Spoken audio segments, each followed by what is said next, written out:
بسم الله الرحمن الرحيم. اللهم صل وسلم وبارك على محمد وعلى آله وأصحابه أجمعين. يا صباح الفل وصباح الهنا وصباح الياسمين. صباح الفل على عيونكم يا أحلى متابعين. صلى على رسول الله. اللهم صل وسلم وبارك عليك يا حبيبي ويا شفيعي يا رسول الله.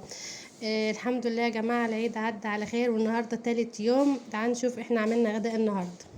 جبت حلة على النار كده وحطيت فيها معلقتين من الزيت. تمام. انا هعمل ايه؟ هعمل كباب حلة. انا جبت كده قطعه نص كيلو لحمه. ديت كانت قطعه على بعضها، كان كيلو، بس انا قسمتها على مرتين. القطعه دي يا جماعه لازم تكون متدبوسه علشان تكون طريه، علشان تستوي بسرعه. هتسيبيها على البوتاجاز لما تحمر معاكي خالص، او الصوص بتاعها يبدا اللي هو يبقى بني، اللي هو الزيت ده. حطيت معلقه من التوم كده كبيره، وهتبداي اللي انت تقلبيها برضو، مش هتحمريها، انت هتقلبيها في اللحمه بتاعتك.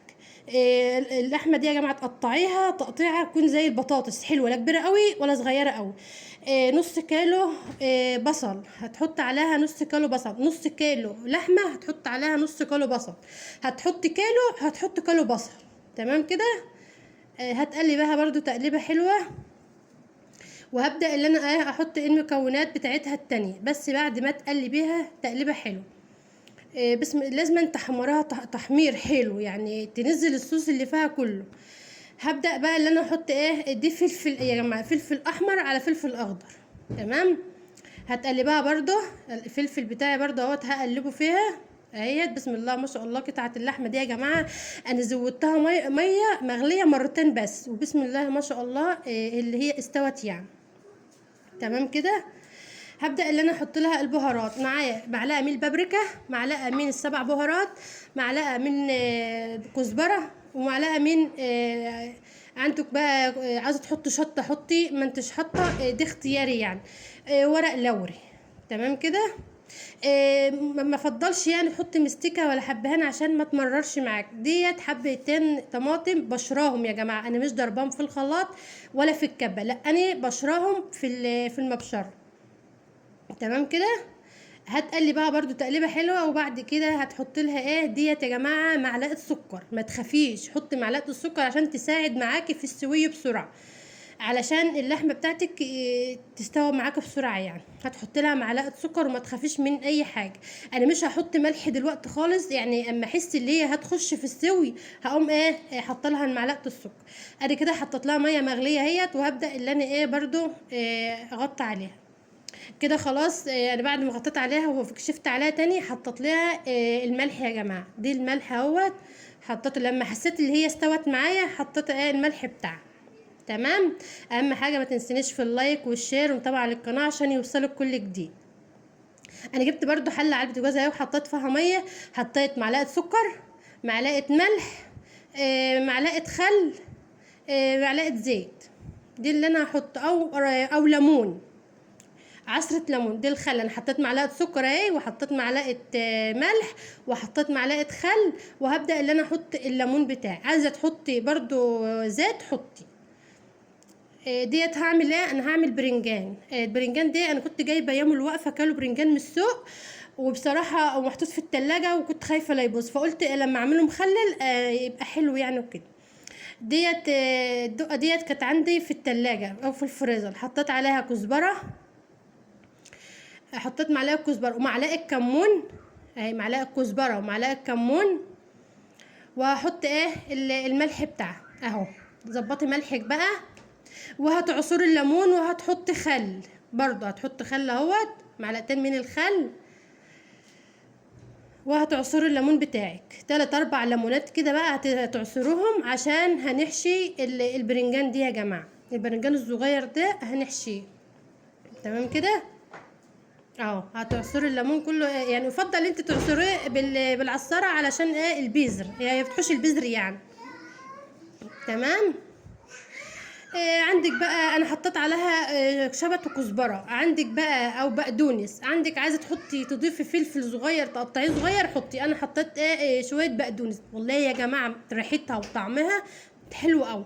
الميه بقى ما ترميهاش، ليه؟ هتجيبي شنطه كده وهتجيبي اي حاجه اللي انت عايزه تعينها في برطمان تعيني، عايزه تعينها في اي حاجه عينيها. انا حطيت عليها خل وليمون وزيت. والميه اللي انا سلقاها فيها، يعني العلبه بتاعتي اهيت، وحطيت الشنطه ديت، وبدات اللي انا رص البرنجان بتاعي فيها اهو يا جماعه.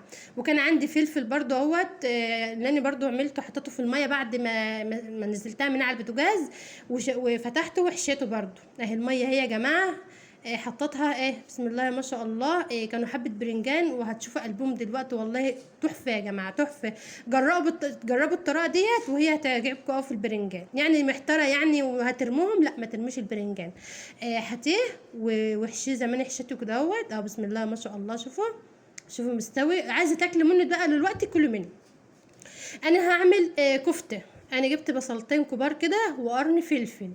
عايزه تحطي فلفل حامي حطي، ما انتش عايزه تحطي ده حسب الرغبه. انا كده ضربته في الكبه، وهبدا اللي انا اصفي الميه بتاعه البصل خالص. صفي الميه عشان ما تعملش معاكي ميه في اللحمه بتاعتك. انا جبت نص كيلو لحمه مفرومه، حطيت عليها البصل، وحطيت عليها معلقه توم. تمام.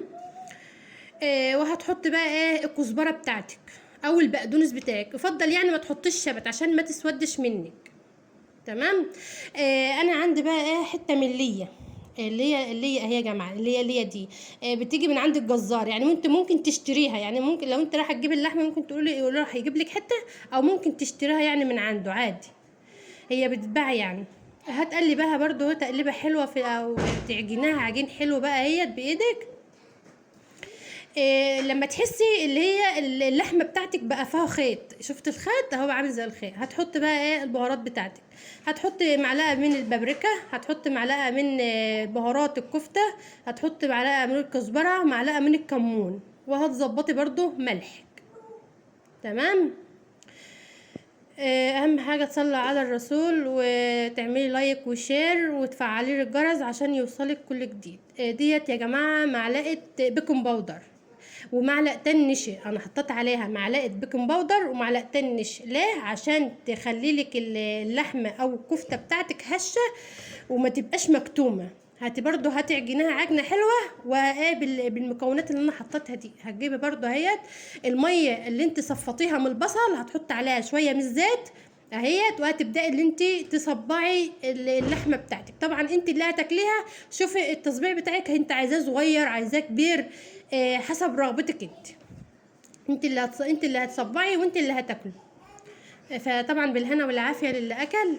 اهي بصوا شوفوا يا جماعه اهي، بقول لكم عامله زي الخيط بسم الله ما شاء الله. وعملت معايا كميه حلوه، نص كيلو لحمه مفرومه عملت معايا كميه حلوه. هتجيبي بقى اي سيخ عندك، تدهني بقى من ميه البصل، وهتبداي اللي انت تصبعيها. بسم الله ما شاء الله. عملت كميه حلوه يا جماعه بسم الله ما شاء الله، يعني اللهم بارك. اهي يا جماعه بسم الله ما شاء الله. هتدهني بقى الوش. هتجيبي برضو البصل، ميه البصل دي، وهتدهني الوش بتاعها.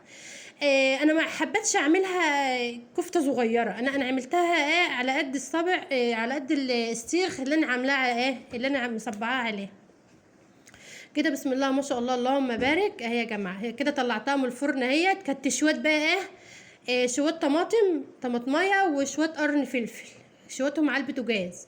وطبعا دي بقدونس وكزبره. وبدات اللي انا ارص الكفته بتاعتي.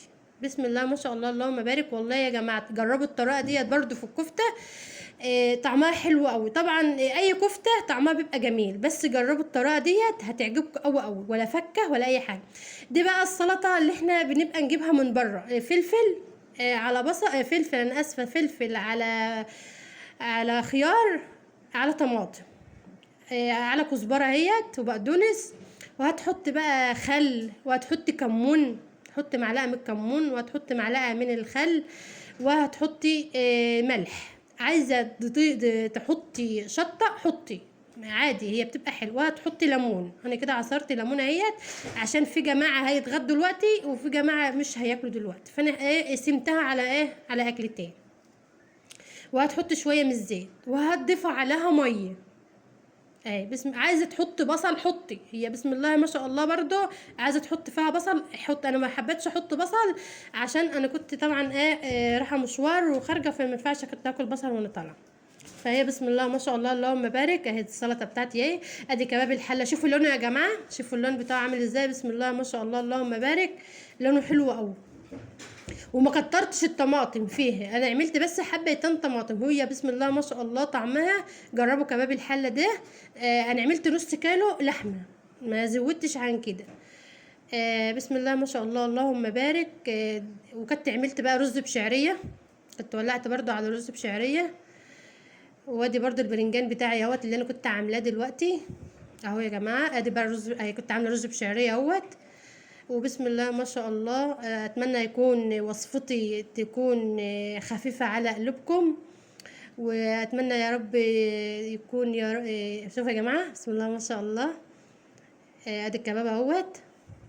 انا هقطع لكم حتة دلوقتي، والله يا جماعة ما خدت اي سوية خالص، يعني هي ما خدتش اي سوية خالص اهي. بسم الله ما شاء الله استوت. هي كانت سخنه اصلا، يعني ما قدرتش امسكها بقطعها بالمعلقه، وما قدرتش اللي انا امسكها بايدي اهي. شوفوا الصوص بتاعها اللي نازل منها عامل لونه عامل ازاي. كان تحفه يا جماعه، جربوا الطريقه ديت وهي هتعجبكم. وادي السلطه بتاعتي، وادي طبعا البرنجان اهوت اللي انا عاملاه، واشوفكم ان شاء الله في فيديو جديد.